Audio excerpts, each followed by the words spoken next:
Edday Derito orĩngĩ nĩahingũkĩra fans na followers ake ndeto ciĩgiĩ mũratawe Bernice Saroni kũhĩtũkĩra nenda cia ũkinyanĩria. Already Bernice ala celebrate mũthenya wake wa gũciarwo, her birthday.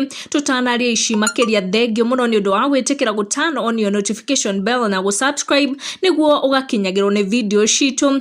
Bernice Saroni nĩakoretwo akĩnyitĩrĩra Edday na njĩra nene mũno na ndarĩ aramũrekia guoko kuma rĩrĩa Edday agĩkorirwo akiuma gũkũ Kenya na ciana ciake na agĩkorwo akĩmũjoin kũrĩa USA.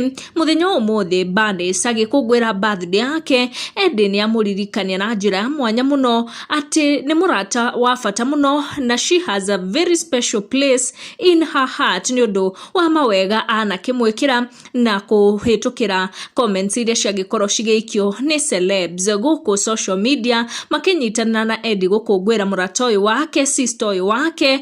Nĩ atĩ nĩma nĩakoretwo agĩka Edday ũndũ mwega na ũndũ mũnene mũno. Edday akĩmwandĩkĩra ndũmĩrĩri ya mwanya thutha wa gũgĩkorwo agĩpost mbica ici cia Bernice on her social media pages, akĩmwĩra I'm so proud of you girl, you're the strongest person I ever met, you have that heart of gold, may this special day bring you all that your heart desires, happy birthday. Nĩ ndũmĩrĩri ĩrĩa Edday agĩkorwo agĩikĩria mũratawe Bernice Saroni orĩrĩ aragĩkũngũĩra mũthenya wake wa gũciarwo. Tũgathiĩ na mbere na kũmwendera mawega as she celebrates her birthday.